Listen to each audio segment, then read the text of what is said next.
In 2016, California wife and mother Sherry Papini disappeared for 22 days. When she was found, she told authorities a detailed account of being kidnapped and tortured. Years later, in a stunning twist, Papini pled guilty to making false statements about what happened to her, setting off a media firestorm. Now, for the first time, Sherry Papini is telling her side of the story and revealing shocking new information. Sherry Papini, Caught in a Lie, an ID documentary event, Monday, May 26th at 9 on ID. Set your DVR.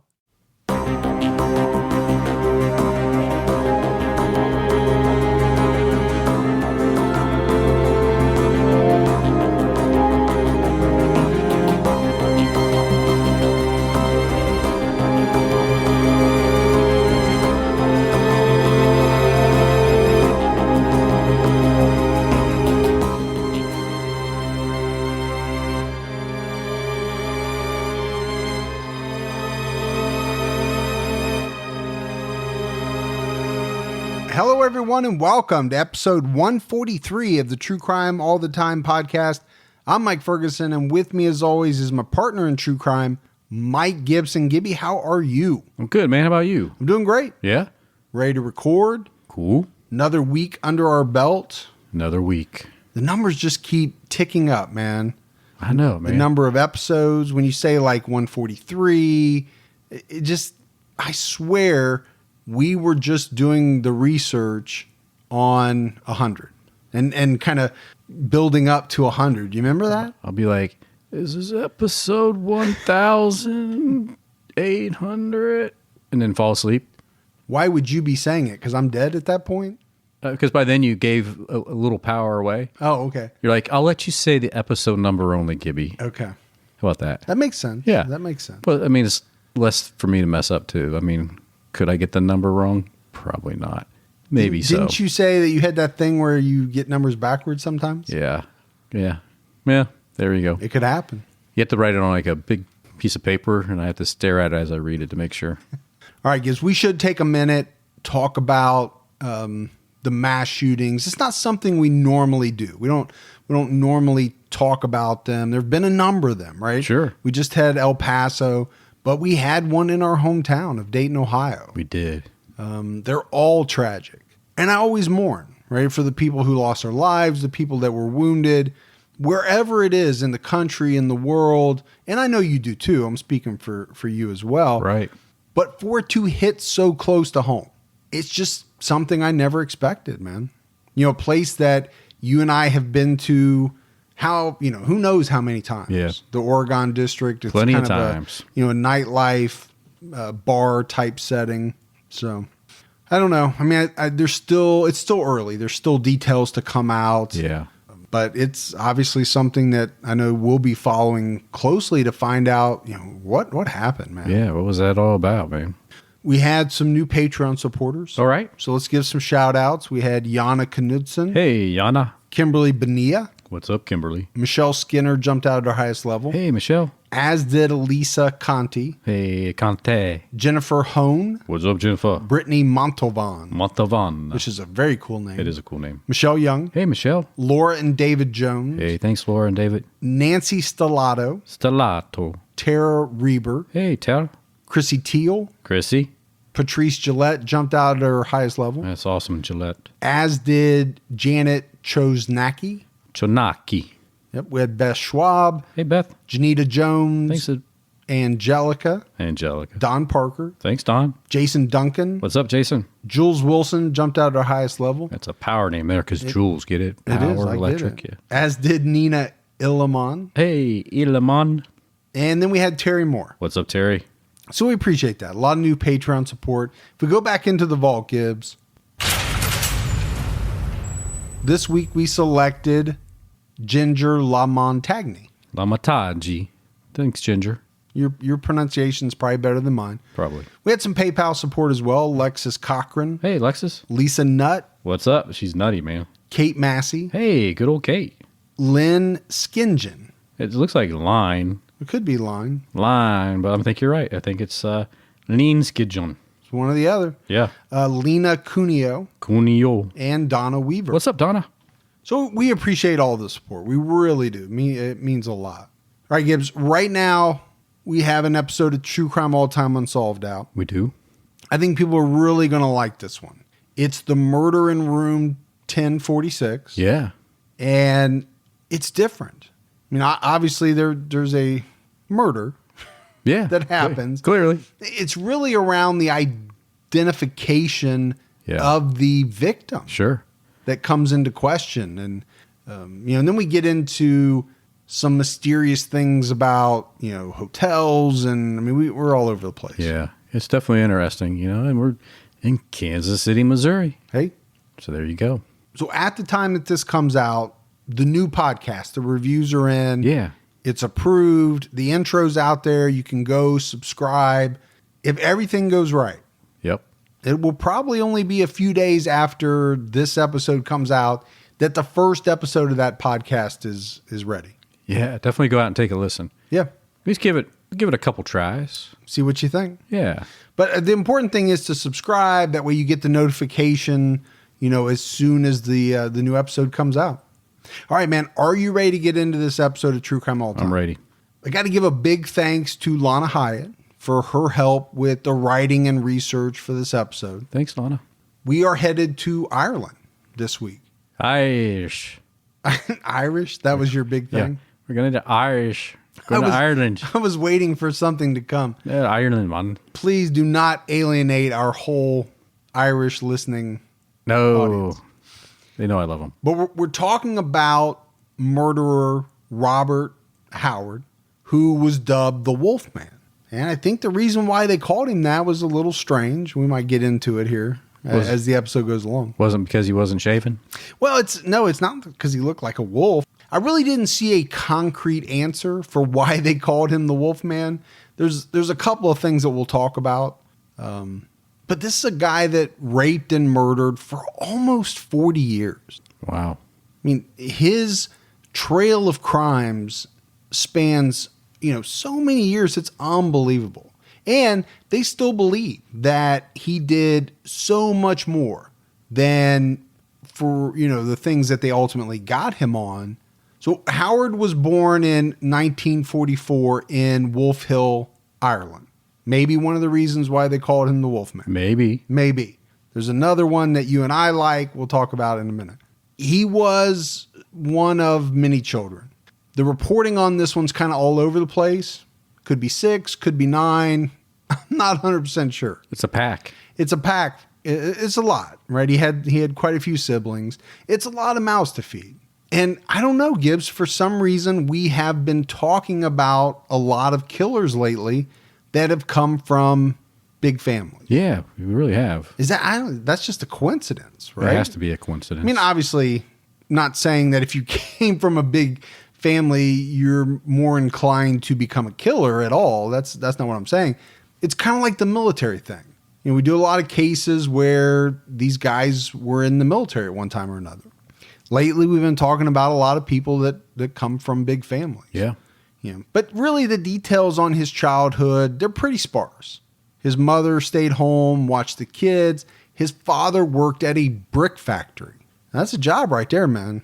The Brill Brick Factory? Yeah. Yeah. You're carrying around bricks. Man, I used to carry him on my shoulder, my back, up the ladder. Yeah.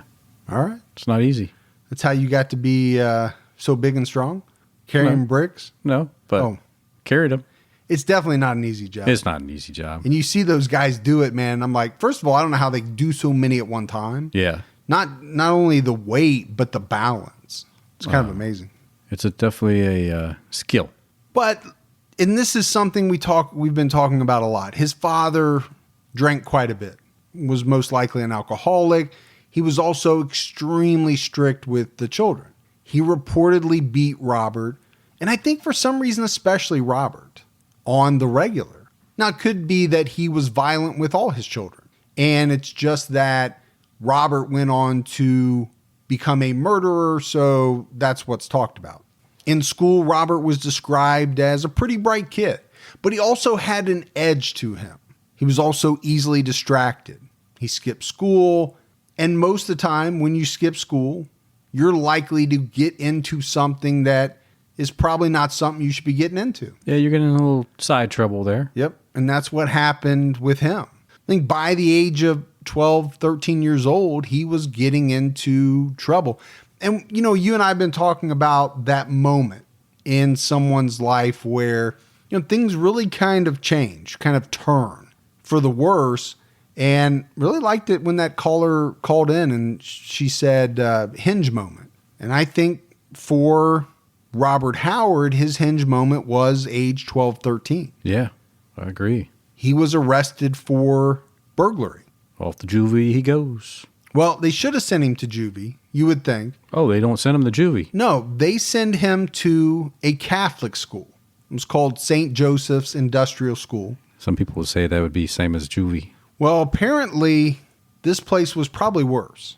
I think at the time, people didn't know much about it.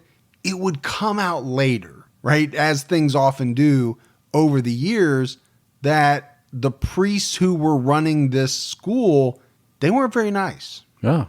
It's been said, it's been alleged that the children there were often starved. They were forced into manual labor, working at farms, around the area. But they were also routinely beaten with leather straps. Okay. That hurts. I mean, so far, I'm voting for juvie. I'd rather go to juvie. Yeah, you probably get a square meal every day.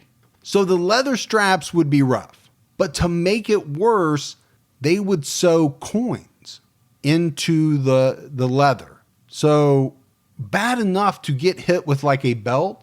But if you've ever been hit with the buckle, right, which seems to always happen when you fight with belts. Yeah. Somebody makes a mistake and hits you in your head with a buckle. That's not a good feeling. No. Altering the strap for a little more pain. That's sadistic, right? Yeah, it's kind of like in school when the teachers used to take the wooden paddles and drill holes. You got to drill a hole in it to make it more aerodynamic. Yeah, get a little more sting. But that wasn't it, right? There was also allegations of sexual abuse in this Catholic school. And Robert did claim at a certain point that he was a victim of this. He was there for about 3 or 4 years until he was 16 years old. And then he returned home. But it wasn't like this big welcome home, right, Robert? His father immediately kicked him out. This is a 16-year-old kid who has nowhere to go. So he is essentially at 16 living on the streets. He slept in barns, tunnels. It said he even slept in like old abandoned mine shafts. That does not sound safe. He's just looking for a roof, man. Yeah, I mean, he's looking to stay out of the elements, I think, at that point. So it didn't take long for Robert to start committing burglaries again. Yeah, he was stealing cars. He was, burglarizing local shops. And he kept getting caught. This is the thing that you're really going to see about Robert Howard. He did a lot of really bad things in his life, much worse than stealing and stuff like that. He almost always got caught, but his punishments were so light. I mean, this is one of those, Gibby, I think you're going to be upset about, when you see the severity of some of the things he did and how light some of his sentences are. So this time they sent him to another institution run by priests. This one was called St. Conless, which apparently was one of the most brutal in Ireland. Oh, it had a reputation. It had a reputation. There was a former priest that worked there who later said that the priests were, quote, programmed with an extraordinary level of violence. He also said that most of the boys that came through there ended up totally disturbed. That was his word for it, disturbed. So they had people working there that purposely just tormented the boys day in and day out. That's the only way that happens, is torment. Yeah, and again, I use the word sadistic. It sounds like these people were sadistic. Now, maybe they thought they were doing the right thing and this was a good way to rehabilitate people. I don't know, but it sounds like they were pretty sadistic to me. And I don't think whatever they were doing probably got the desired effect that they were looking for. After he was released, Robert moved to England. And my assumption is at that point, he's like, I got to get the heck out of Ireland. I can't go to England. Whatever that is, yes. England. English. That's English? English. Yeah. British.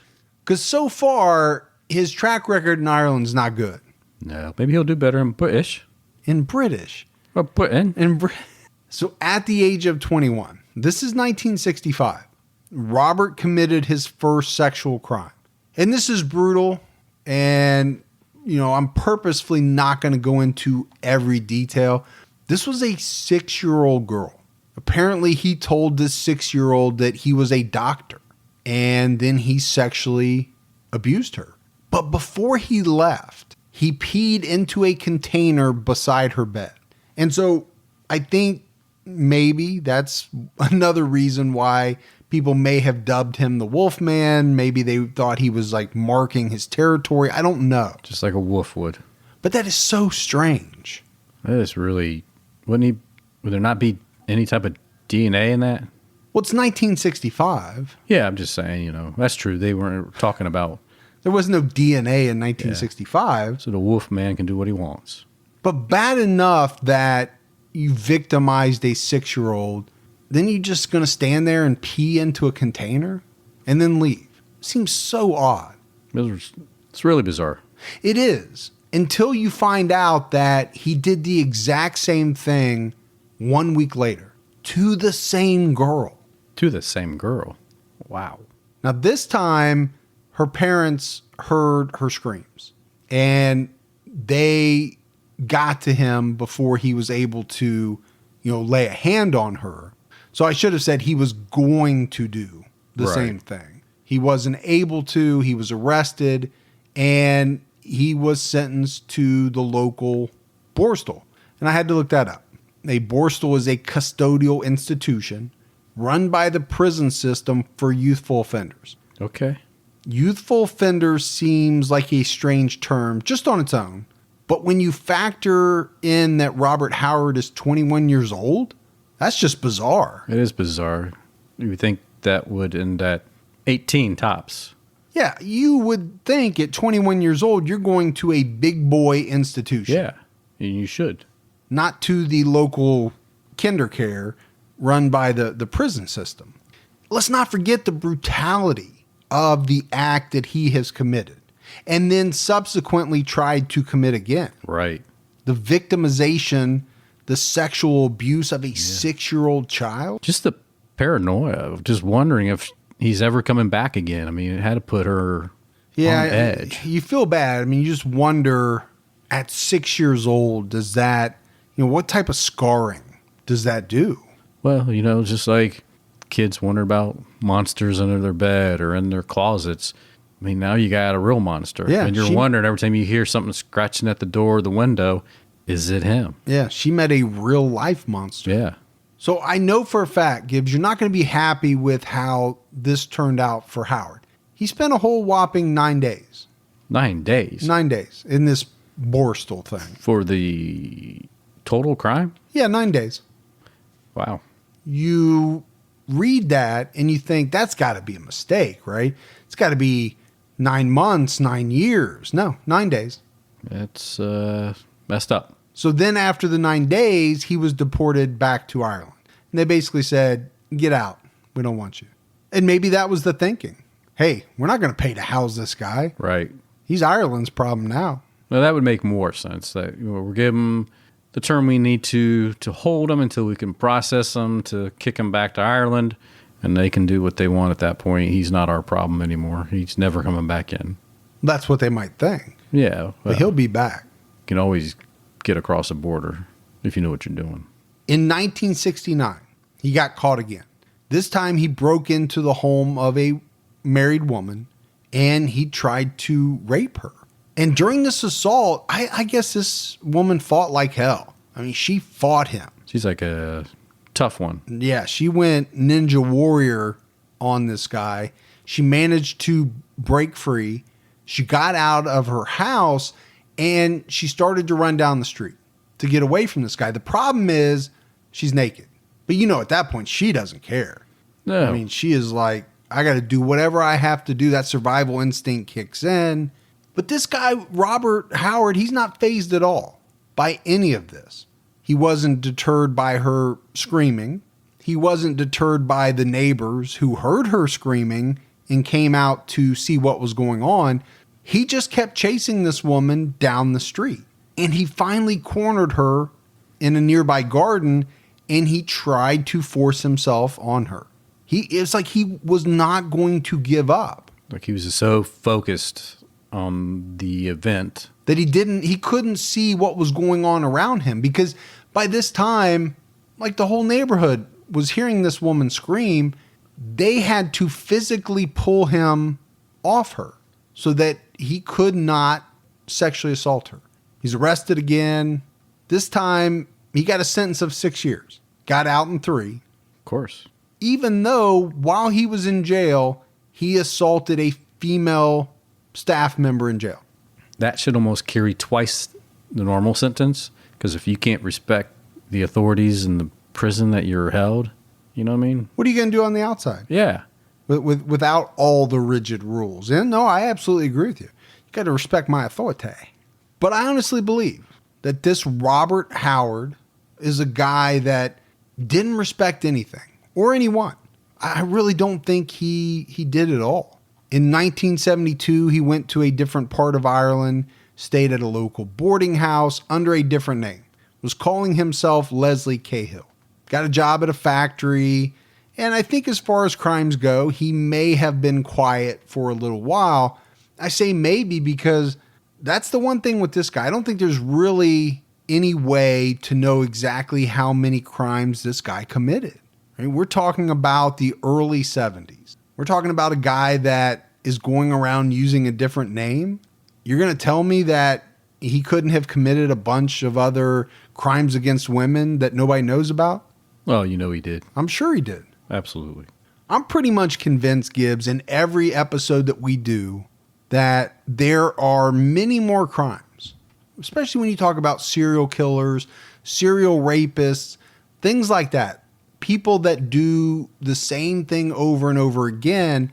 Yeah, they're caught for 4, 5, 6, 7, 8, whatever it is. Right. But their real numbers 30, 40, 50. I don't know. That's how, with my unauthorized study, it's out there. Is it published? It's unauthorized. That means you have not authorized it? I have not authorized it yet. For what? For consumption? Release. For release. Publication? Publication. Yeah. So it's really an internal memo. It's that you wrote yourself. A napkin. Okay. Yeah. Some numbers jotted down. Don't let allergy season slow you down. Get common allergy meds for as little as $15 with GoodRx. So you and your family, pets included, can stop allergy symptoms before they start. GoodRx is free and easy to use. Just search for your prescription on the website or the app, compare prices, and get a free coupon to show your pharmacist. Save at over 70,000 local pharmacies nationwide, including Walmart, Walgreens, CVS, Publix, Kroger, and many more. Check GoodRx before every trip to the pharmacy to save up to 80% on both brand and generic medications. And did you know, GoodRx rewards you for saving money too. Join GoodRx Rewards today and earn points every time you use a coupon. Remember, GoodRx is not insurance, but works whether you have insurance or not. And it could be your insurance copay price. I've been using GoodRx for years, and I can't tell you how many times I have saved money even with my insurance. Stop allergies before they start and save big on allergy medications this season with GoodRx. Go to goodrx.com/TCAT. That's goodrx.com/TCATT.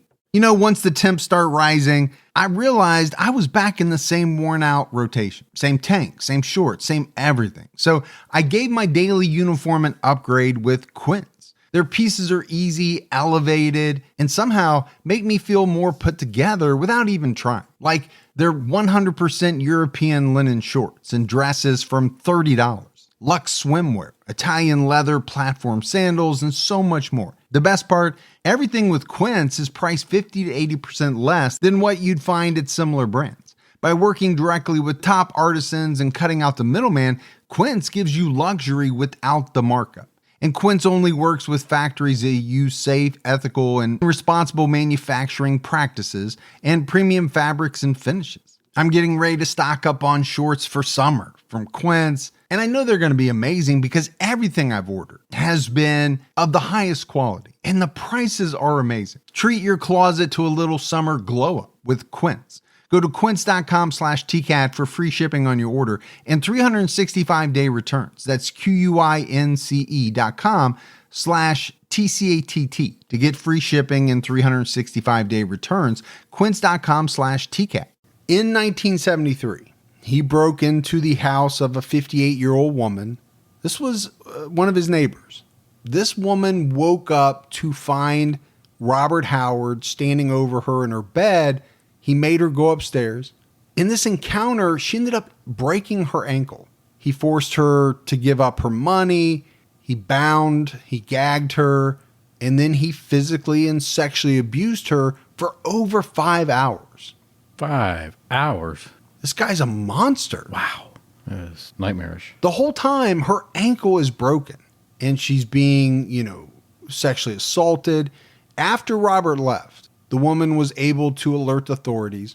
Meanwhile, this guy just leisurely checked out of his boarding house, and he headed to Dublin. Yeah. He's like, I've done this. I'm moving on, going to Dublin. To my neighbor, Mm-hmm. I should probably check out of this boarding house. Yeah. And I'm going to go to Dublin. Police were able to trace him, though. And by the time he got there, he was arrested. Like I said, this guy did a number of horrible things that we know about. He was pretty much arrested and charged with almost all of it. But one of the officers that arrested him was quoted as saying, he was very soft-spoken. You would never imagine he could be violent. Yeah, there's people like that. There's a lot of people like that. I actually think there's a lot of killers like that. Yeah. Now, one could be sitting right here. it could be. You are, by and large, pretty soft-spoken. Yeah. I myself, not so much. Nope. But I think it's the soft-spoken people you got to worry about. You get it out, maybe the soft-spoken keep it in. Right. Till it needs to come out. That's why I worry about you. I lay all my cards on the table, man. You know where I stand. I'm a mystery. This time, he was sentenced to 10 years. So we are working our way up the ladder into more what we would think of as more appropriate sentences, Sure. at least. Yeah, about time. A psychiatrist who interviewed Howard while he was incarcerated said that he too was surprised by this guy's what he called extremely courteous demeanor. He was just a very nice man. Just a good guy. Just a good guy. I actually called him refined. But he also said, you know what? I had seen his record and I knew how dangerous this guy really was. This psychiatrist was quoted as saying, I sensed and feared that he had already killed someone. I knew his violence was likely to get far worse, especially towards women. I believed him to be an explosive psychopath. This guy wanted him sent to jail for an indefinite period. So he got 10 years, but you have this psychiatrist basically saying, I don't care about the 10 years. Don't let this guy out. He is going to continue to perpetrate violence against women. You need to hold on to him. But I don't think that made any difference in the courts. Robert Howard was released in 1981. So he did roughly, probably 7 of the 10 years. Yeah, rough. It's not a cakewalk to do 7 years, but He got off easy for all the... I think when you add up what he's done already, yeah, I agree with you. So when he got out, he moved to a flat in Dublin. Then in 1983, he got married. What a lucky bride she shall be. So he's like 39 years old at this point. Got married when he was 39. And I know, Gibbs, you're being facetious when you say that, but it's so true, right? You imagine this woman had no idea who this guy really was. If she would have, she wouldn't have married him. The relationship only lasted a few years, but by all accounts, it was hell on this woman. I think Robert Howard treated this woman, and I don't even know her name, couldn't find it. I think he treated her about as miserable as you can treat a human being. Sure. In every way that he possibly could. I just think it was in this guy's makeup. For whatever reason, he didn't like women. He enjoyed hurting women. I don't get it. Now, luckily, she was able to get out of this relationship alive. And I do think it's lucky. Extremely lucky. Knowing what this guy's already done and knowing what he's going to do. I think you have to count her as lucky, not to have lived through those few years, because I'm sure those were very rough, but to have been able to get out. In 1988, Robert was sentenced to 15 months in Ireland for larceny. He was released in 1990. Then he moved to Northern Ireland, spent some time in an alcoholism rehab center before moving on to Derry.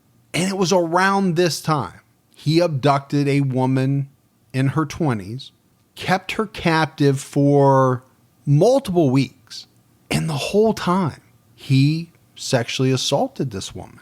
To the point, Gibbs, it resulted in her becoming pregnant. So as far as I know, this is the only child that Robert Howard fathered. Right. But imagine a 20-something-year-old woman living through this horrific ordeal for weeks, then to later find out that she was pregnant with this guy's child. Yeah. This jerk. It's unimaginable. Yeah. Now, I don't know what happened to the child. I don't have any of that information. I feel really bad for that woman to have to go through something like that. But I feel bad for all the women involved in this case. This guy treated women like dirt, essentially. He treated them worse than dirt. Worse than dirt. You wouldn't do that to dirt. No. And these are the girls he didn't murder. Yeah. Because we haven't even got to that part yet. In 1993, Robert met Priscilla Gahan, a 16-year-old girl, met her through a friend. And one day they were talking, and Robert was able to convince this young girl to come to his place. And he was able to do it on the pretense that a friend of theirs, this was a guy that this girl was really attracted to, was at his house. So he's making up this story. Of course, the guy's not there, right? Instead, Priscilla endured 2 days of torture. He held her prisoner. She was bound and gagged, and he repeatedly sexually assaulted her. And the details around this one, they're just absolutely horrific. Apparently he made a noose that he kept around her neck, and he attached it to a hanger in the wardrobe, in the room where she was being held. Yeah.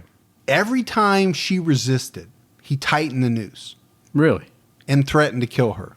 Do it again. I'm going to tighten it just a little bit more. Yeah. So again, I would call that sadistic. Go back to the time that he spent with some of these priests and these institutions. Did he learn something there that he then later used in committing his crimes? I don't know. Maybe. Most likely.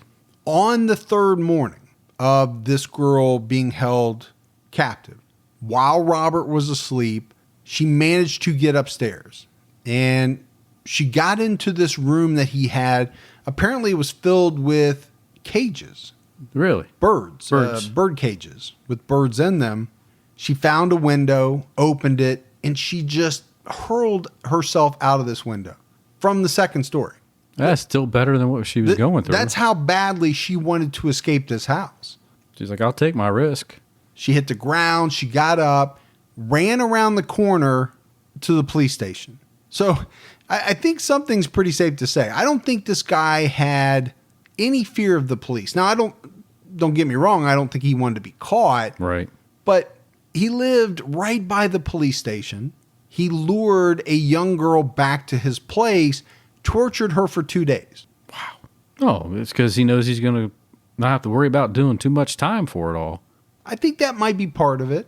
I mean, if you're willing to take a risk, if you know that the consequence, is going to be low, right? I mean, it's just like gambling when you know your odds are in your favor.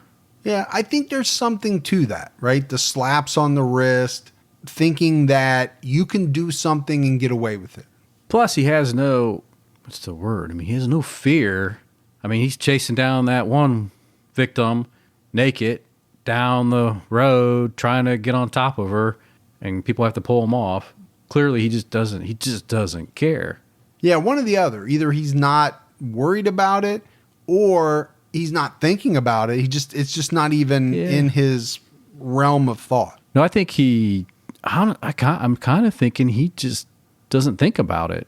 I think something clicks in his head and he's just focused in on what he's doing. Well, it could be tunnel vision, right? Sometimes, you get that tunnel vision. Now, most of us, it's not around sexually assaulting somebody. No.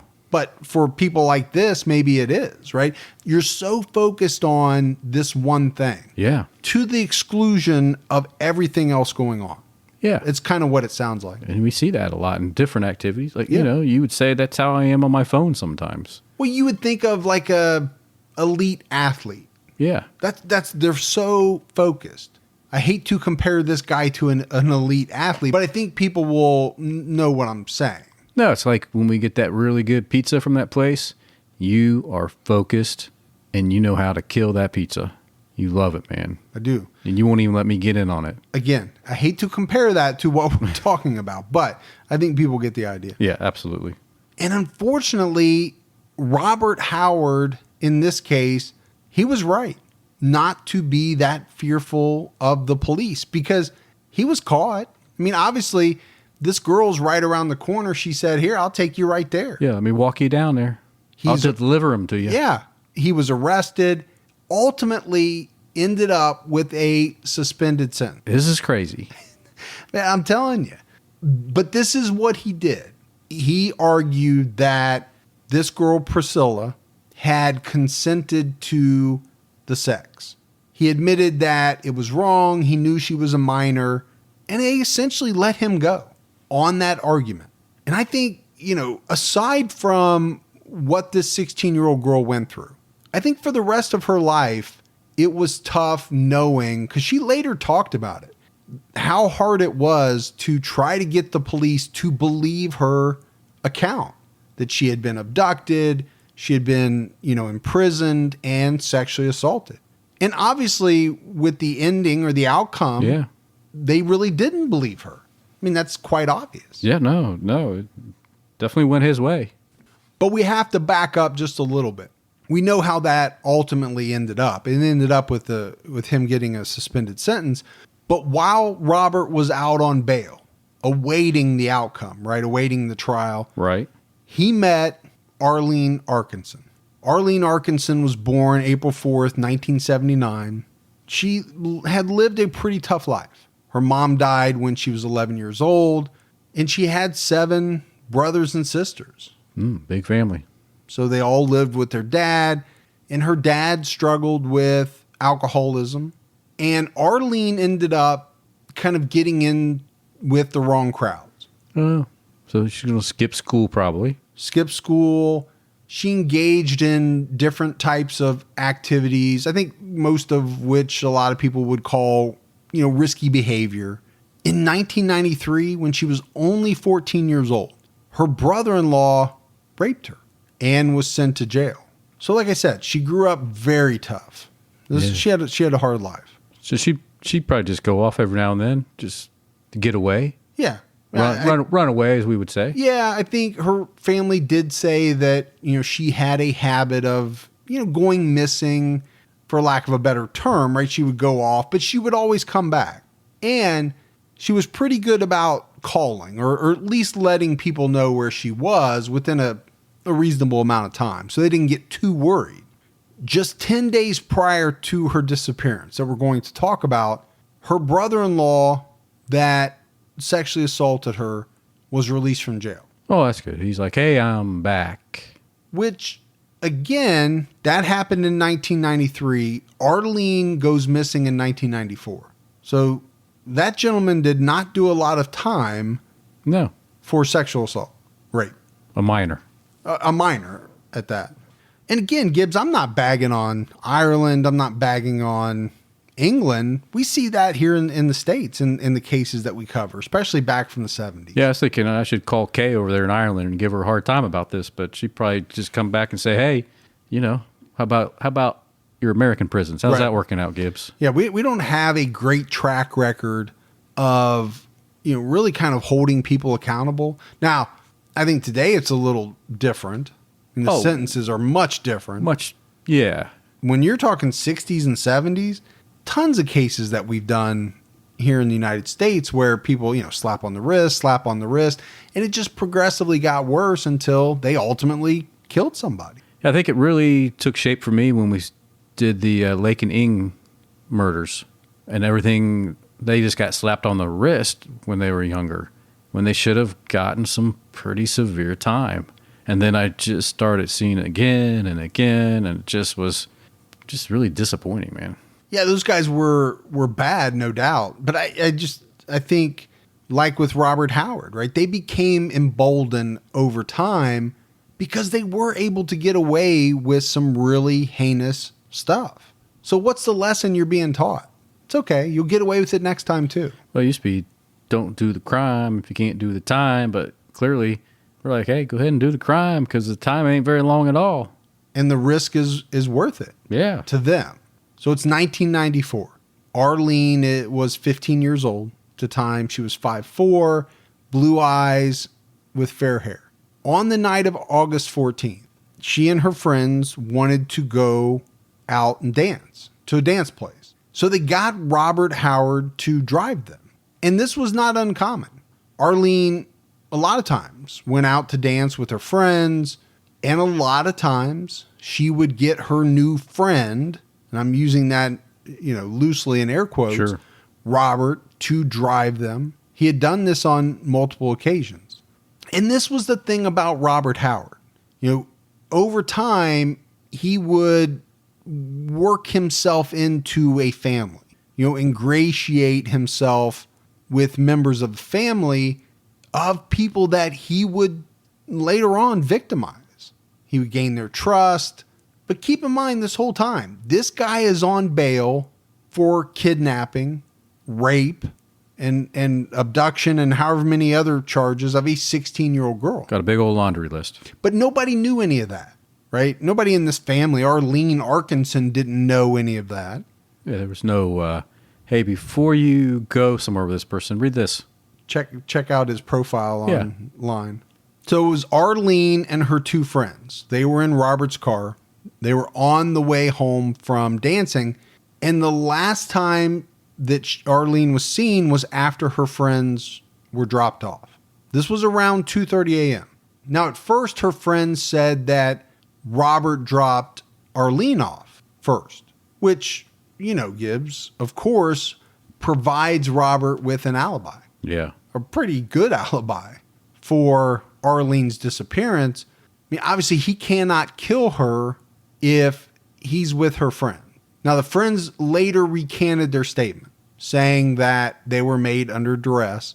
They all changed their story, saying that Robert actually dropped them off first, and that was the last time they ever saw Arlene.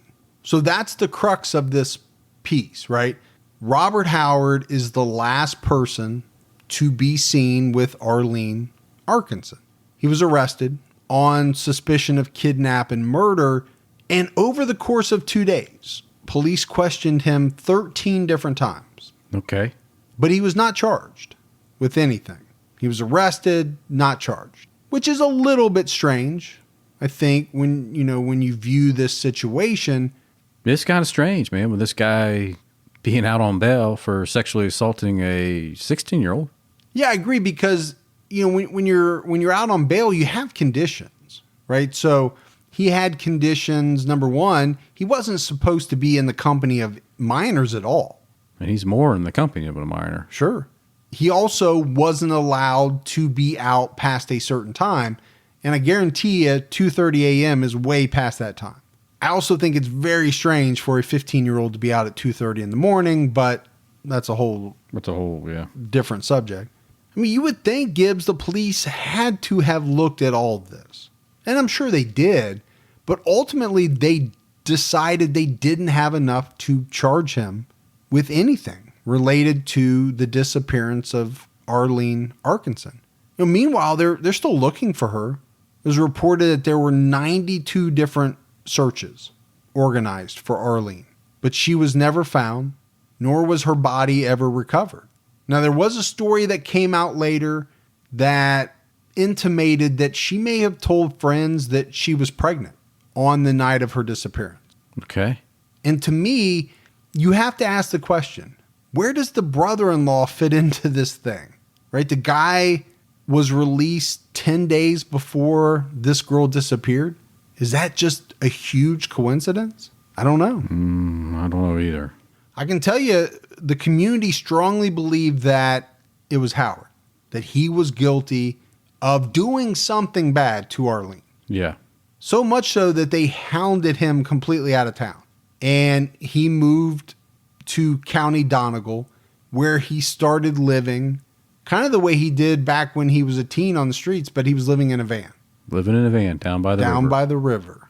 The next year in 95, he's living in Scotland. That's until a local newspaper did a story on his past.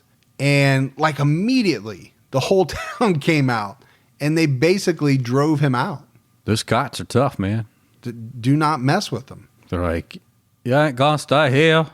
I mean, when William Wallace shows up at your door and says, get the heck out, you better get the heck out. That's exactly right. Don't mess with Haggis. Haggis the dish? No, Haggis, the guy in that town. He's rough. He's tough. But they not only forced him out of the town, they essentially forced him out of Scotland altogether. You know, my wife and I do a lot of shopping online, and we always use Rakuten. Rakuten is the smartest way to save money when you shop because you earn cash back at over 3,500 stores. We're talking fashion, beauty, electronics, home essentials, travel, dining, concert tickets, and more. Your favorite stores like Macy's, Nike, Sephora, Dyson, and Lowe's. And that's just to name a few. Pay Rakuten to send them shoppers. And Rakuten then passes on a part of that payment to its members as cashback. Cashback is deposited directly into your PayPal account, or Rakuten can send you a check. You can even maximize your savings by stacking cash back on top of other deals, like store sales and coupons. You're already shopping at your favorite stores. Why not save while you're doing it? It really is a no-brainer. Membership is free, and it's easy to sign up. Get the Rakuten app now and join the 17 million members who are already saving. Cashback rates change daily. See Rakuten.com for details. That's Rakuten. Your cash back really adds up. Hey folks, see if you've ever had this problem. You're trying to eat a little healthier, but you're in the grocery store aisle, you're looking at packaging, nutrition labels, and they're so confusing, you don't know what's good for you and what's not.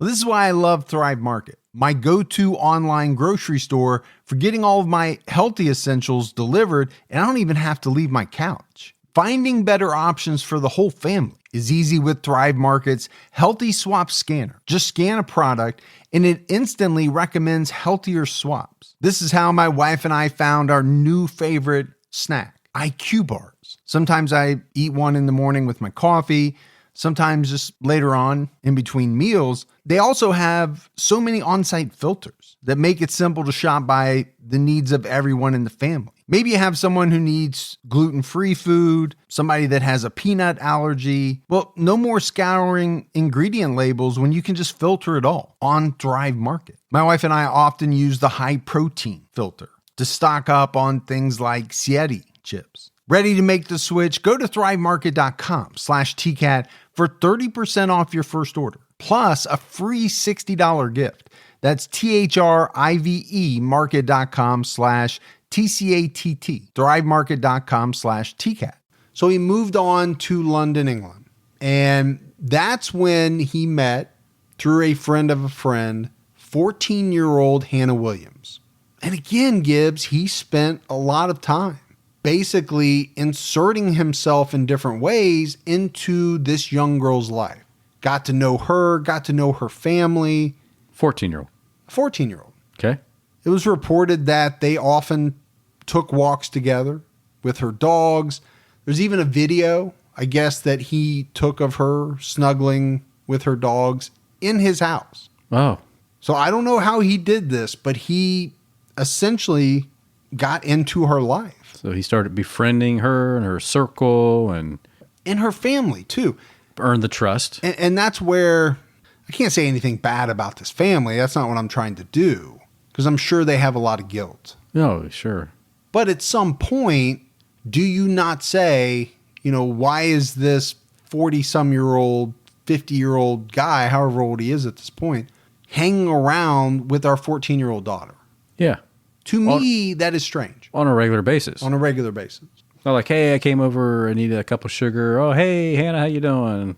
All right, see ya. Right. You know, not, hey, come with me and stay over my place for a few hours. Yeah. And again, I want to be very careful because I never want to, cast blame on the family. They're hurting enough. Absolutely. But it was on April 21st, 2001 that Hannah went missing. And right from the start, didn't seem to be any suspects. Police didn't, have anybody on their radar for her disappearance. One of the things that really bothered me, Gibbs, about this case was how little media coverage Hannah's disappearance got.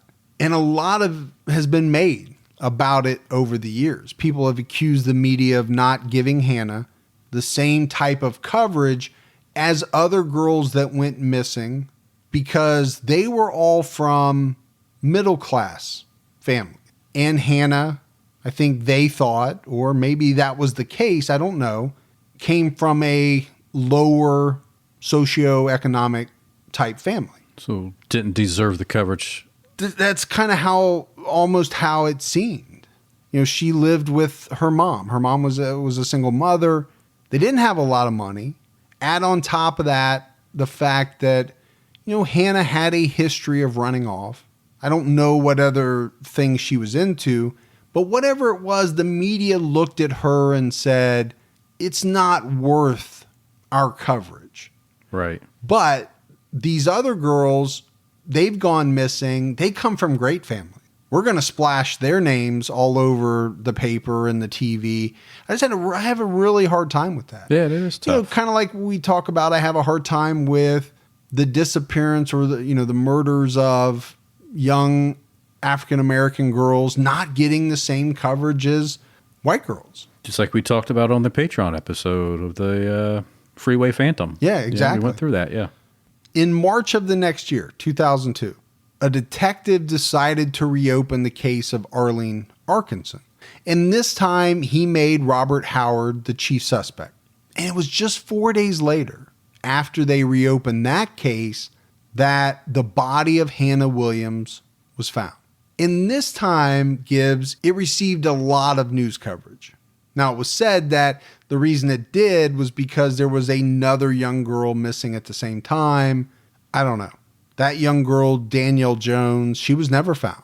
And it may be a case that we cover, on Unsolved. She went missing while waiting at a school bus stop. That's like a nightmare for a lot of parents is the school bus, sending your kid off to or not showing up when they get off the bus. And then they go missing because of that. I know that's a fear that a lot of parents have in the back of their head. Yeah, I was lucky when the kids were little, the bus stop was in sight of our big back window. But I'll tell you what, man, every day I would stand there and I would make sure they got on the bus. Yeah. And then, usually my wife was home by the time they got home. She would make sure that they got off. And then, you run around to the front door because they're walking around a corner. It's just, I was always really leery of that. Well, you do live in a pretty rough neighborhood. It's rough here, man. It's so rough. It's so rough. Well, as we know, it doesn't matter what neighborhood you live in. It doesn't. That's the thing, man. You can be in the worst or the best, and then guess what? If they want you, they're going to get you. Yeah, it is a scary thing. So Hannah's decomposed body was found wrapped in a blue tarp at a cement factory in Kent. Investigators knew she was bound because there was a portion of the rope used to bind her. And I guess, Gibbs, they were doing some type of excavation at this work site when a worker saw a leg bone sticking up out of the ground. We've talked about that before. How brutal to find a dead body, and especially a young girl or, a child. That would stay with you forever, I think. I don't think you'd ever get rid of that. And I know we're flipping back and forth a little bit between Hannah Williams and Arlene Arkinson, but the timelines are weaving in and out between the two. Because on May 24th, 2002, this is a couple of months after the discovery of Hannah Williams' body, police formally charged Robert Howard with the murder of Arlene Arkinson. And then they weave together again because, the police are investigating Robert Howard for the murder of Arlene Arkinson. They're also looking at him for the murder of Hannah Williams. And it was in October of 2002 that the investigators in the Hannah Williams case received a file of evidence that really put them on his tail. So ultimately, he was arrested for both. But he went on trial for the murder of Hannah Williams first. It was a year later, October 2003, and he was found guilty of the rape and murder of 14-year-old Hannah Williams. He was sentenced to life in prison. During the trial, they brought up his past. They also talked about the involvement that they believed he played in Arlene's disappearance. There was testimony from, some of her family members in the trial of Hannah Williams. Priscilla, the woman that was held captive by Robert Howard for 3 days, she testified. The one that police didn't believe back then. Now they believe her. Well, the jury believed her, believed all of it. So he's convicted. He's going to spend the rest of his life in prison. The strange thing about this in, 2003 and even, years later, none of this could be reported in the paper because of the charges that Howard was facing in the disappearance of Arlene Arkinson. And I always find that interesting, Gibbs, in other countries, the ban that they have on reporting certain things. Right. We don't seem to have that here at all. No. There have been cases that have been either near the border of Canada or the United States. People in Canada, they don't know what's going on because their papers can't publish it. But you cross the border, I forget what case it was we talked about. People were literally crossing the border to get the news on it. The news because their papers couldn't report on it. That might have been Homolka and Bernardo. Might have been. I think. Yeah. Robert eventually went on trial in June 2005 for the disappearance of Arlene Arkinson. But the prosecution had a lot going against them. First of all, it was determined that Priscilla's testimony, pretty much probably the same thing that she testified in Howard's trial for the murder of Hannah Williams, they determined to be prejudicial. So they didn't use it. Yeah. How could it not be prejudicial? I mean, she's telling about this man who abducted her. It's going to prejudice someone against him. They also couldn't bring up the fact that he was already in prison. Yeah. For Hannah. For life. Yeah. Yeah. For the murder of Hannah Williams. So you go through this whole trial. The jury has no knowledge whatsoever of these very heinous crimes that this guy committed in the past. And there really wasn't any evidence that Arlene Arkinson was actually dead.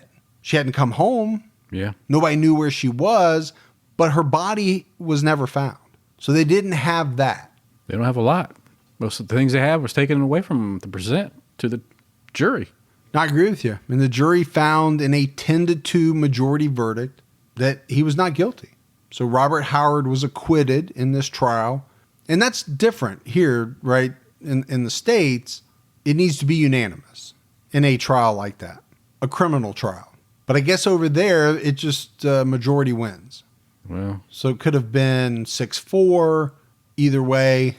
Now for us, I think that would be a mistrial, a hung jury. Right. Right. They can't decide because even if you have one holdout, it's a hung jury. Yeah. Can't even imagine what the parents are going through, what the other victims' parents are going through. Hearing this, devastation. Yeah, it would be devastating to know that this man was reportedly the last person seen with your daughter before she disappeared. You've got her friends are saying that. Now, they had flip-flopped, and that probably is not great when presented to a jury. Yeah. That initially they said he dropped Arlene off first. So again, the prosecution had a lot going against them, but they firmly believed that it was this guy. Yeah, and you mentioned the family. I think Hannah's mother was particularly horrified at the verdict to find out that he had been found not guilty related to, Arlene Arkinson. Yeah, even Priscilla was very outspoken about it. She went to the media too. Oh, she was ticked. Yeah. I think she was still ticked back from, her experience and the fact that nobody believed her. I think she was probably upset that she wasn't allowed to testify. But ultimately, she's ticked because she felt like this guy got away with another murder, that he was not being held accountable Yeah. for. But it doesn't end there. Right? In 2012, an abandoned shack that used to belong to Howard was searched. They found 2 specimens of blood, but neither of them belonged to Arlene Arkinson. They also weren't in any of the national databases. So on the 20th anniversary of Arlene's disappearance, authorities asked the public for help. They wanted any woman that was in his flat, 49A Main Street, which at that point had been demolished. At any time in the past, they wanted them to make contact with police. I think they knew, Gibbs. There were women out there that had most likely had some horrible experiences at the hands of Robert Howard, but maybe they had never come forward. Yeah. So they were saying, hey, we need you. We need to hear your story. New blood, man. It could be beneficial to, their investigation. And then you talk about the coroner's inquest. And we mentioned this quite a bit when we were talking about cases over in Europe, especially. This thing was delayed for years and years. It was set to begin in May of 2014. It's 20 years after Arlene disappeared. It's a long time. And even then, the police asked for a postponement. So I think the public was upset about that, and the families were upset about that. I don't believe it normally takes that long for the coroner's inquest to happen. In the meantime, Robert Howard died in October of 2015 from natural causes. He was 71 years old. They'd still not done this inquest, and the man died. Yep. So you know what? You can't ask him any questions. No. Not that he would have probably told the truth anyway, but maybe they could have tripped him up. It's just mind-boggling that, and I don't know if it was internal squabbling. I don't know exactly what it was that caused it to drag on so long. It wasn't officially opened until February of 2016. So they're holding this inquest in Belfast. And, they're talking about everything, right? His previous history, how extremely dangerous this guy was. They had people come from prison, people that had spent time with Robert Howard in prison, talk about statements that he allegedly made where he admitted to killing Arlene Arkinson. Yeah. In all of these conversations, Gibbs, they were reported to police over about a 3-year period, 2009 to 2012. But again, you're going to wait 7 years, at least from the beginning of hearing these statements, to actually have the inquest. And in the meantime, the guy dies in prison. And these statements, they're very incriminating. Apparently, he talked about how he got away with murder. He told another inmate that he had to bind Arlene because she was very strong. Yeah. He also talked about drugging her, choking her, and burning her body. Yeah. Very incriminating. Very specific.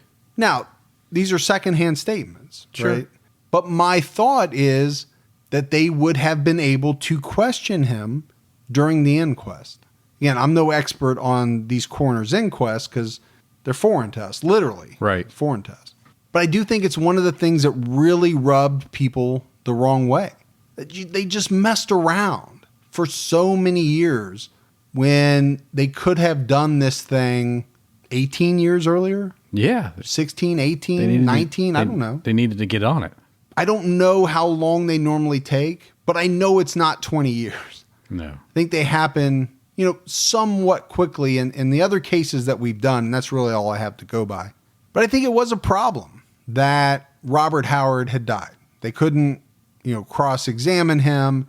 They couldn't ask him about these statements that these other inmates said that he made. Even though the police and the prosecutors thought these statements were significant, in the end, they just weren't enough, right? There weren't enough to meet the threshold to overturn the acquittal. Right. And I think that's something different too, right? Here in the U.S., if you get acquitted for murder, that is it. You're done. Yeah. I don't care if you come out and say that you did do it. Yeah. They're not going to run you back through. Can't do it. But apparently, in a coroner's inquest, they can overturn an acquittal and they can retry you. But in this case, they just didn't feel like they met the evidentiary threshold. But as we're wrapping up this case, I think what gets to me, it's a couple things. You know, we just talked about the coroner's inquest. Why did it take so long? But really, it's one of those things that we've covered in a lot of other cases. And that's how the judicial system hands out these slaps on the wrist to the same person over and over for what you and I and most people listening believe are unbelievably horrific things. Oh. And they're like, oh, just don't do that no more. No. It doesn't work. No. Proven not to work. And then somehow everyone is surprised that this individual eventually kills someone. And I think, you know, you can play the what if game all day, but you have to wonder if some of these girls would not have died had Robert Howard received some harsher sentences. Yeah. I think you have to ask that question. And again, like I said, I'm not bagging on any country because we have a history of doing it here in the United States as well. It's not a perfect science. Right. And, you know, nobody can say for sure this is the sentence that it's going to take. You can't put everybody away for life for every crime. We'd have a bunch of people in prison for life. Oh, yeah. But to sexually violate a 6-year-old and get what? 2 years, a year, 2 years, whatever it was. Those are things I just can't wrap my head around. Doesn't make any sense. You know, crimes against children, crimes against women, and then to have a very long history of it. Eventually you have to say, no, this is it for you. You're done. We're not letting you back out to victimize another child, to victimize another girl, another woman. Yeah, this was no first. No. Yeah. I get, you know, again, first offenses, I get that. They're usually lighter. The person has no record. But, you know, you get to offense 7, 8, 9, 10, and they're all centered around the same thing, violence against children and women. Eventually, you have to say enough is enough. Yeah. You got to say, you're going bye-bye. But that's it. That's the case of Robert Howard. For a person that is not very well known, he was a very bad guy. Yeah. He got away with a lot of stuff because of the system. But he got caught for a lot of stuff. No, he did. Yeah. I mean, it was bad all the way around. When you say he got away, he got off light. He got a flight. Yeah. Yeah. Because he got caught almost every time that we know of. Oh, yeah. I'm sure there's a lot of things he did that he never got caught for, but he got caught a lot. It wasn't like he was really good at getting away with things. No, but he just... They just ran him through the system and let him out. I mean, that one time, early. 9 days, you know? 9 days. 9 days, I yeah. mean... That's like a Caribbean cruise. 9 days. Yeah.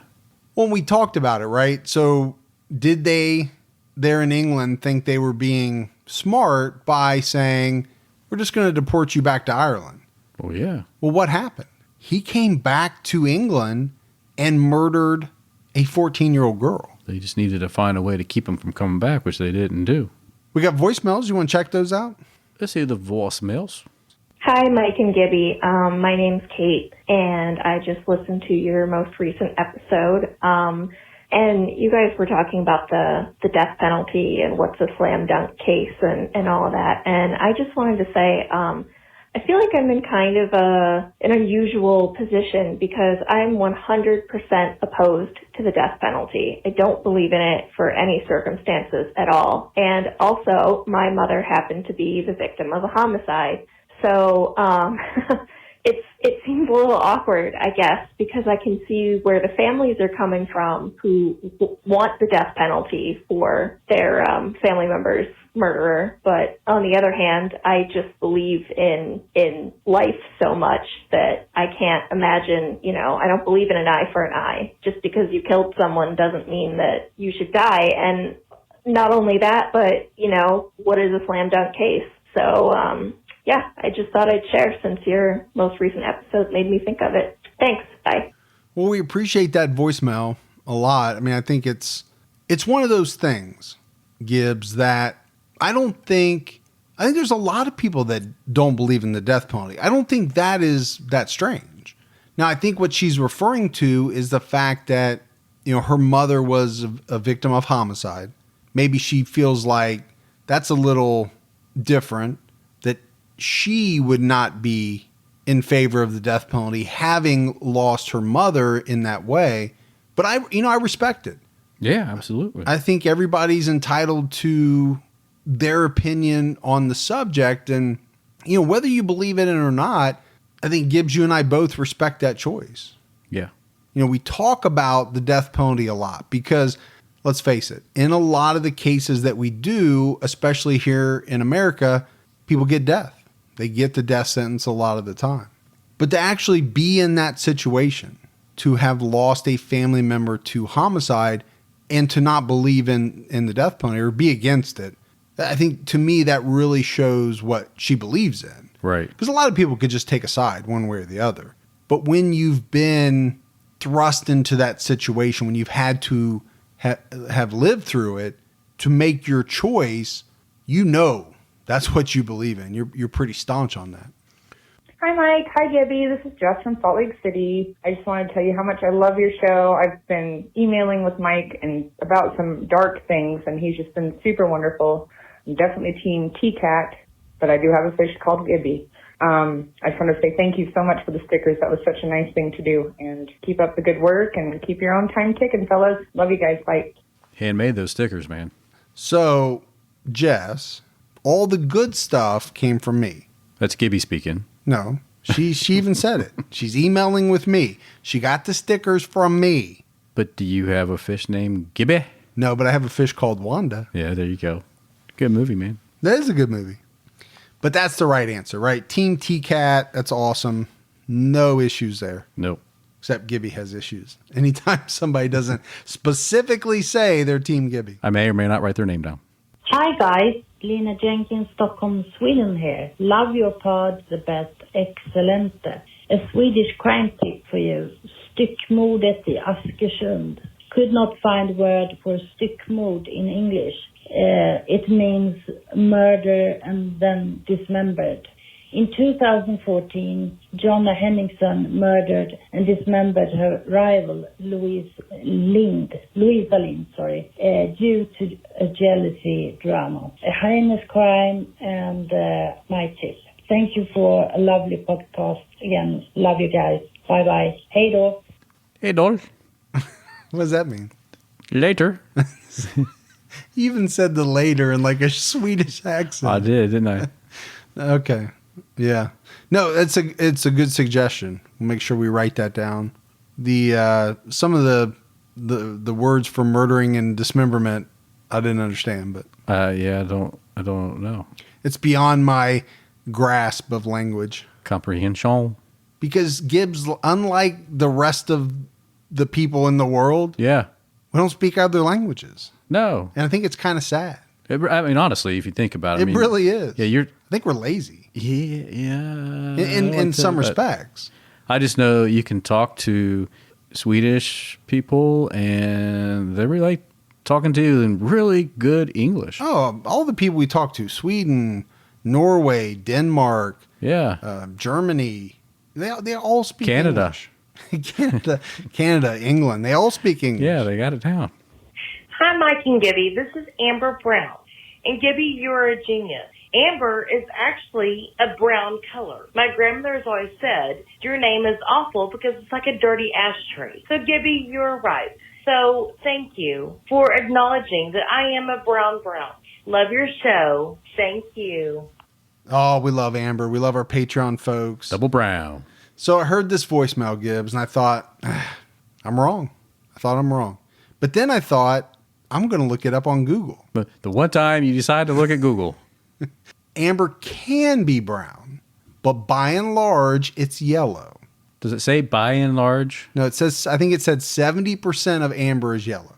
And then there's a red amber, there's a blue amber. Yeah. There's actually nothing called a brown amber, but there's a black amber that looks brown. Okay.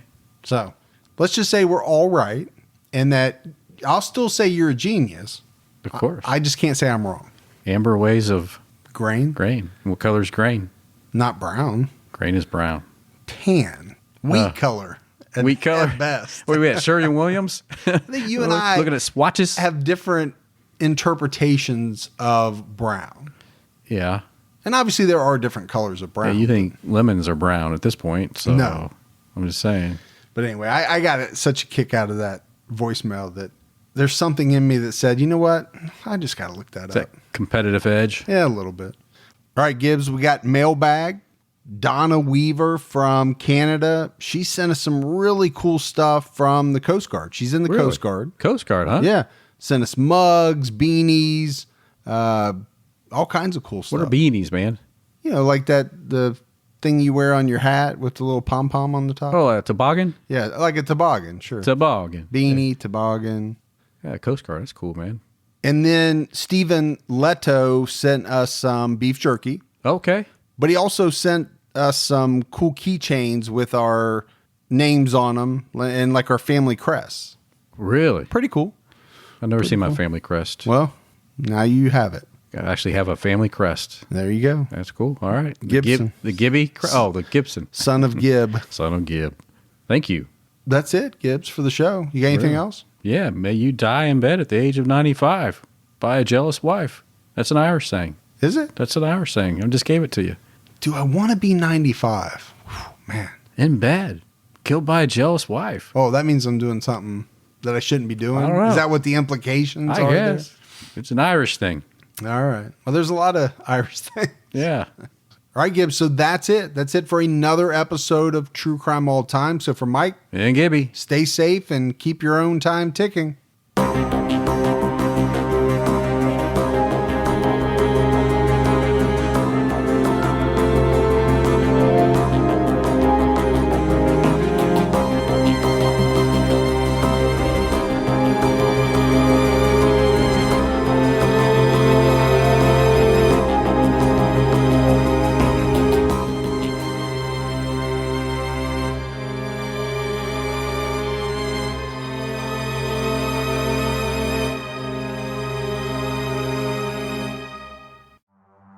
In the early hours of December 4th, 2024, CEO Brian Thompson stepped out onto the streets of Midtown Manhattan. This assailant pulls out a weapon and starts firing at him. We're talking about the CEO of the biggest private health insurance corporation in the world. And the suspect He has been identified as Luigi Nicholas Mangione. became one of the most divisive figures in modern criminal history. It was targeted, premeditated, and meant to sow terror. I'm Jesse Weber, host of Luigi, produced by Law and Crime and Twist. This is more than a true crime investigation. We explore a uniquely American moment that could change the country forever. He's awoken the people to a true issue. Finally, maybe this would lead rich and powerful people to acknowledge the barbaric nature of our healthcare system. Listen to Law and Crime's Luigi exclusively on Wondery Plus. You can join Wondery Plus in the Wondery app, Spotify, or Apple Podcasts.